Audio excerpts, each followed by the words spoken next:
This video is brought to you by the YeOldeProppeShop. Stay tuned until the end of the video to learn more and a super special secret.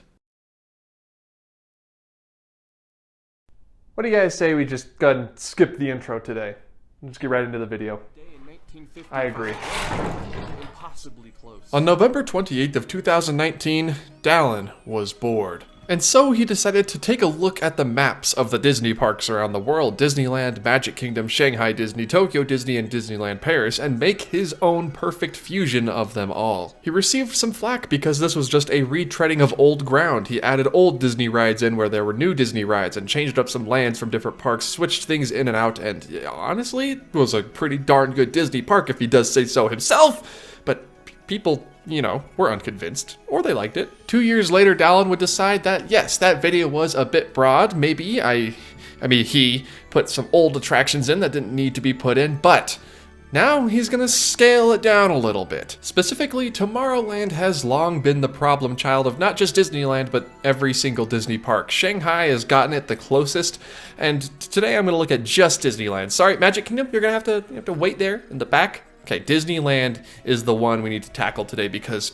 boy, does it need some help. Now, we're gonna have to start by laying some ground rules here. Okay, so what are the ground rules? 1, they have to live up to the ideal of Tomorrowland set in place by Walt Disney himself in 1955. 2, nothing is off limits. And 3, I know nothing about construction, so what I'm saying time frame wise and demolition wise, it may or may not be possible, but this is just a dream. It's just a man, let me dream. This is going to be the largest undertaking at Disneyland since Disneyland itself. We are going to completely reinvigorate Tomorrowland. We're going to make it a city or land of the future. We're gonna make it new, we're gonna make it exciting, we're going to make it grand. So everybody strap in, because this is how I rebuild Tomorrowland to be bigger, better, and a better vision of the future. This is Disneyland's new Tomorrowland. Okay, let's start right away with step 1 of this new Tomorrowland plan. Step 1 is to completely demolish, raze to the ground everything from the Astro Orbiter back, except for one specific good friend of mine, Space Mountain. Space Mountain has earned its classic Disneyland attraction title. It's up there with the greats like the Tiki Room and Pirates of the Caribbean and that other one. It's extremely popular. It does not need to be torn down. It's super smooth. I don't even think we need to shut it down for a refurbishment. Maybe to fit the theme of the rest of the land, coming soon. But Space Mountain is not the only survivor of this great purge. No, we also have the Disneyland monorail. Monorail survives. These 2 lone titans, though, are the only ones who do manage to survive the reckoning. And everything else in the area becomes ash that will one day give rise to the phoenix that is new Tomorrowland. Unlike Space Mountain, I wouldn't say the monorail is necessarily popular, but it is useful to get from Disneyland to downtown Disney and then back if you ever need to. And monorails are known worldwide for being the transportation system of the future at the Disney parks. You have the Walt Disney World monorail, which is more of a transportation system, but then you have the Disneyland one, which is more of a ride mixed with a transportation system, but it adds the kinetic energy that I think Tomorrowland needs. But don't worry, there's gonna be other things moving people around the land, don't worry. So having all of Tomorrowland, except for Space Mountain and the monorail, razed to the ground gives us a lot of room to work with. Now, here's something that's interesting. Again, I know nothing about construction, but the Finding Nemo submarine voyage, the lagoon, is going to stay. I think it looks good in Tomorrowland and I like walking past it, but I hate the ride that takes place inside of it. How about instead we do something a bit more interactive than a claustrophobic submarine ride underneath the water? This is Autopia at Tokyo Disney Sea. Now, I'm not thinking of an exact clone of this ride. I don't want to clone anything for this, minus one thing. One thing gets a clone, but I do think Disney could make something out of these ride vehicles. They go on top of the water, and they can put them on a track, so I'm thinking some sort of aqua-themed dark ride. You're riding along top the lagoon, and then every now and then you duck into a cave or something, and there's a dark ride scene. I don't know. The lagoon's a bit difficult to design for because, as far as I know, it needs to stay there. Or you could just keep the lagoon the way it is and use it for some sort of nighttime show similar to World of Color. But in this case, I want to keep it a ride, so I'm going to say some sort of Aquatopia spin-off. But here I go, getting ahead of myself. Okay, we have the Aquatopia spin-off at the lagoon, but what is the overall theme of Tomorrowland? Tomorrowland is a vista into a world of wondrous ideas. signifying man's achievements. I thought I got a signal. A vista into a world of wondrous ideas, signifying man's achievement. A step into the future with predictions of constructive things to come.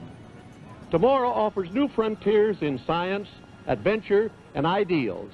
The atomic age, the challenge of outer space, and the hope for a peaceful and unified world.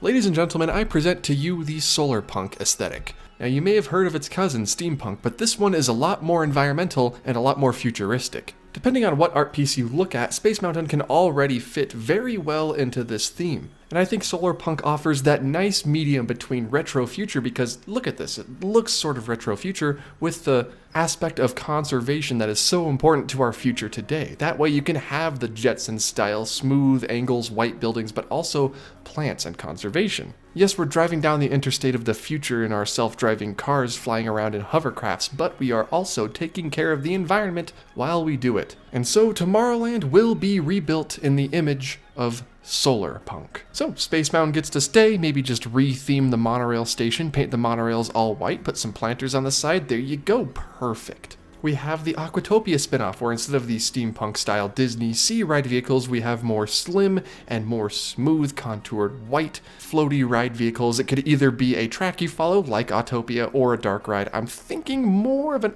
water version of Autopia, because in this plan, the Autopia, even though I have come to love it over the past year or so, I do really enjoy the Tomorrowland Speedway and Autopia. Unfortunately, it will be going away. Because yes, while I do love the Autopia, and yes, you could replace it with electric cars, it takes up so much land that you could build one, potentially two rides on the land where Autopia sits today. Because, like I said, yeah, you could do electric cars, but by the time you do the electric cars in Autopia, guess what? Everyone's going to be driving an electric car in real life, and it's not going to be the future anymore. We need something grounded in reality while also being fantastical. Which brings me back to Tomorrowland proper, and currently where Innoventions or Star Wars Launch Bay, I apologize, sits, we are going to build the Tron Lightcycle Power Run roller coaster. Now, before you start yelling at me, oh, there's not enough room, you can't build the Tron roller coaster here, there's not enough room. Look at the size difference between Disneyland Space Mountain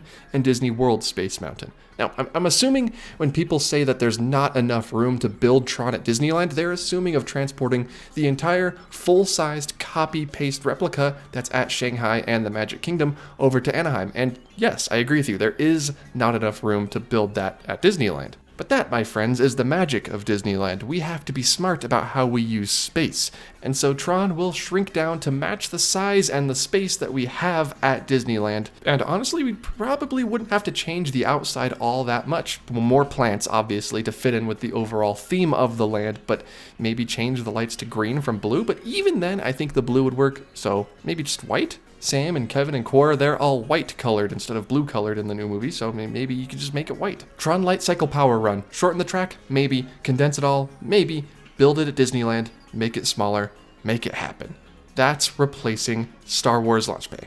Put it on the map. Alright, I want to get to the main avenue of Tomorrowland. You know, the main avenue where you see Buzz Lightyear on your left, Star Tours on your right, that main avenue. That is something I want to keep in the design of my new Tomorrowland, because that sort of Main Street style road to Space Mountain has been there since opening day, except it wasn't Space Mountain, it was Flight to the Moon, but yeah, that's a different story. But we still do have that main avenue with two rides on either side, but the difference here is the PeopleMover track is no longer splitting the walkway down the middle. That's right, everyone, we're getting rid of the PeopleMover track altogether. I thought you liked the PeopleMover. I thought you wanted to bring the PeopleMover back, you say. And you're right. I do want to bring the PeopleMover back, but look at Walt Disney World. It's a large, wide open walkway with no sort of pillars running down the middle. We are going to have the PeopleMover run alongside the show buildings for the two attractions on either side of us, just like at the Magic Kingdom. It opens up the walkway and gives people a lot more room to move around and do what they want instead of having to weave in between the tracks that are no longer in use. Oh, yeah, we're bringing back the PeopleMover, by the way. I figured I should have mentioned that at some point. The PeopleMover will be returning.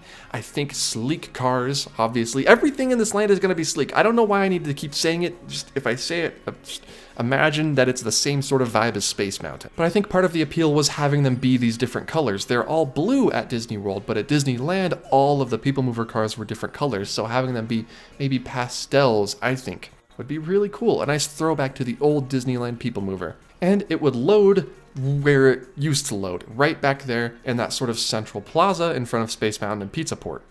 Pizza Planet, there's aliens there now, I know. Of course, we redesign it to fit in with the theme of the land, and the PeopleMover will leave the station, travel along one side of Tomorrowland, pass through one dark rides queue before passing through Space Mountain, going up and above where the monorail and the lagoon are, before circling back, going through the other side of Tomorrowland, and then arriving back at the station for another guest to board and enjoy the leisurely ride through Tomorrowland that we've been sorely missing all through these years. Maybe I've just been sorely missing it though, but it needs to come back, and that's why we're tearing down all of the old track and rebuilding it completely from scratch. Because I don't care how long it takes, I don't care how much we need to take out of Tomorrowland or Disneyland as a whole, it needs to come back, and it needs to return. So now it's perfect. We have a new version of the lagoon attraction, the monorail, Space Mountain, and now the PeopleMover.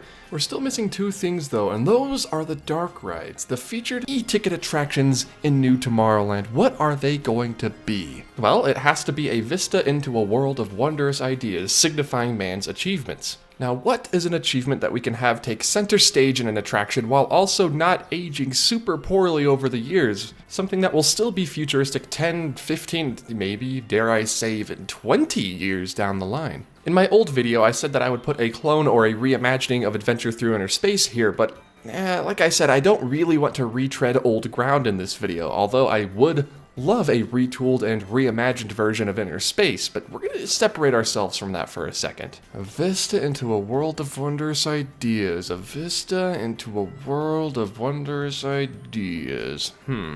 Everyone, introducing Lightspeed. Now, Lightspeed is a dark ride that can move fast or slow depending on what part you're at. It's trackless, and it's taking over the area that was formerly Star Tours, because let's face it, Millennium Falcon is a superior version to that, and it's got its own land now, so we don't really need Star Wars in Tomorrowland at all now. This attraction will take you through the cosmos and our very own planet Earth at the speed of light. Hence the name. Like I said, the dark ride will be trackless, and it'll be mostly a showcase of special effects. I'm hoping there won't be a ton of screens in this attraction, but knowing Disney, yeah, you can put a few in there. But this attraction just visualizes what it would be like to travel faster than light to other planets. Perhaps even different star systems and galaxies. Think a slower, more dark ride, more immersive version of Space Mountain, with set pieces that seem to defy logic. So if you think about it, it is sort of a retooled version of Adventure Through Inner Space, except it's not about getting smaller, it's about going super fast. Yes, faster than Test Track, I know. And the exterior, the facade for this attraction, will be based on the cancelled Ventureport building for Tomorrowland, which was going to go where Innoventions/Launch Bay is now, but of course the budget got cut and we ended up with Innoventions. But the outside of this building looks so cool, and I think it would fit in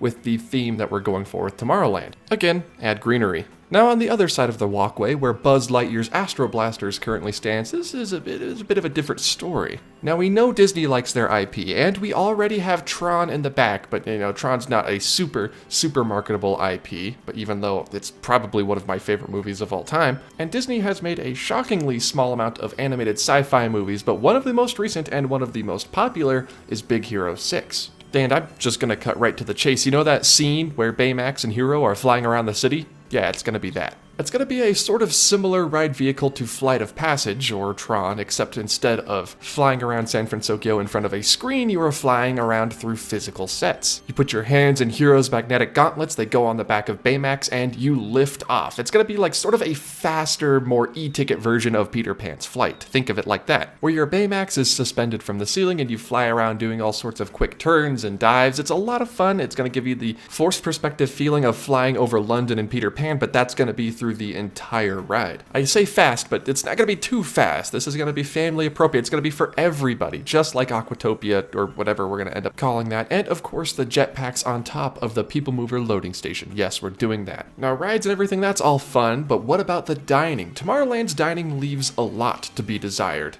And I wasn't really sure how they could do food of the future until I dined at this little restaurant at Epcot called Space 220. But let's start over at the Galactic Grill. Now, we can keep that beautiful mural up on the ceiling, but I do want to retheme it again to be more sleek, more white, more modern. We are changing the name back to the Tomorrowland Terrace because, once again, no more Star Wars. And it's going to offer, some of the same things. You're going to have the chicken nuggets, you're going to have the hamburgers, but you're also going to have some foods of the future. Now, what do I mean by that? Now, the Galactic Grill / Tomorrowland Terrace has always been sort of gimmicky, and so we're going to kind of play up the gimmicks here. Think PIM tasting labs, but over in Tomorrowland, you have the bottom filling beverages, you have the nitro brew, everything. Then, of course, you have to have dry ice in all of the drinks, but then you have the lab-grown meat for the burgers if you want. Lots and lots and lots of vegan options, because that's going to be the food of the future, I think. I'm not a food expert, at least not yet. I'm still going to school for that. Food college. And then over at Alien Pizza Planet, I have heard that it takes in the most money of any restaurant at Disneyland because, you know, it's like $7 for a slice of pizza. But there's room.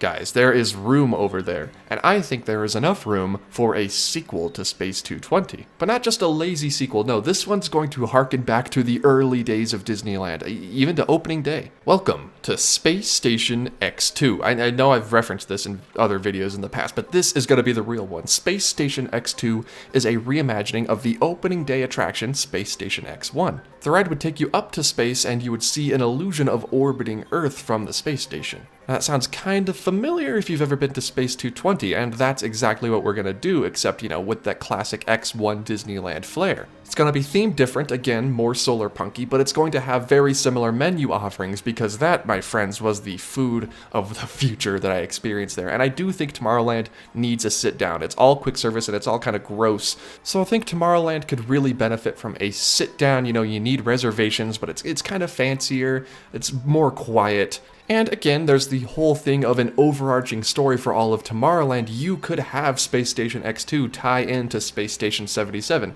known to you laymen out there as Space Mountain, and also to Lightspeed. So, here is the map so far that we have designed, and here is the map after everything I've talked about has been added for the most part. Now, if you've been paying attention, you may notice they have left out some things. There's a lot of area still left over by Autopia. I wasn't sure if that would be area for Tron, or if Tron would be even smaller, that it didn't need to take up all of the Autopia track area that's currently in use today. And I didn't mention what I would be doing with the gift shop Star Traders, a very, very large gift shop, and again, it has a lot to do with Star Wars. I'm not sure that would change because Star Wars merch is in high demand, and it's the only place to get non-canon merchandise outside of Galaxy's Edge. So honestly, I could see Star Traders stay the same, and also the old Starcade. That needs to be changed somehow, some way. And that's why I left them blank for a reason. What would you do with these spaces? The Starcade, Star Traders, and Autopia. Again, this is just assuming we still have space left over from Tron where Autopia used to be. And that's it. That's my vision of the future. Not just of the future of humanity, I suppose, but the future of Tomorrowland, which is the future-themed land. I tried to differentiate it enough from the other parks while also still being recognizably Disneyland's Tomorrowland. So please let me know what you think of all of the changes that I made and, why the PeopleMover should reopen. Just leave your reasons why it should reopen down in the comments. I mean, there's so many I could list here, but I mean, video is already 18 minutes long, guys. Come on, I couldn't make a whole video on the PeopleMover. Oh, wait, I did. Hello, everybody. Thank you for watching yet another video on how Offhand Disney would fix Tomorrowland at Disneyland, now with visual aids and updated maps. If you enjoyed this video and want to see more videos like this, I mean, I could do it with other lands. This one is the one that needed it the most, though, let's be honest. Hitting the like button really goes a long way to show YouTube that you're interested in this video, so please go ahead and hit the like button, and if you're new around here just stopping by, I promise not every video is a construction video, but go ahead and hit the subscribe button. You'll get more of them if you want them. Also, feel free to head over to my Patreon. Even just $1 a month will get you access to most of the perks. And Patreon supporters, if I posted a sneak peek of a different video, you just wait for that one. I can explain. I wanted to make this one really bad. I thought it was fun. Also, go over to twitter.com/offhanddisney, tiktok.com/offhanddisney. I'm not sure how the user links work on that website, but I'm also on, Twitter, TikTok, and Instagram at offhanddisney on all of those places if you want to follow me. And next week, I guess we're staying in Tomorrowland. From my Patreon supporters already know this, but we're going to be talking about the Finding Nemo subs and why they just refuse to die for whatever reason. I mean, as you can tell in this video, I kept the lagoon, not just because I liked the way it adds some sort of kinetic energy to Tomorrowland, but also because apparently you can't take it out. So you have to keep the lagoon, just tear out the Nemo track and put some new stuff up there. I like how I was like incredibly vague on what attraction I would put in the lagoon. It's because I don't know what I would put in there. Aquatopia 2? I don't know, maybe. It's a dark ride? I think a dark ride would be better because you gotta have, you know, those D or C ticket attractions for everybody. It can't all be all E-tickets all the time. You gotta spread it out. You gotta have some smaller, you know, less thrilling, less budget-heavy rides. In my case, you have the PeopleMover, you have Aquatopia potentially, and you have the jetpacks, and then also the monorail. So there you go. Disney, call me up. Thank you all so much for watching. I will see you all in the next video about the subs again. Goodbye.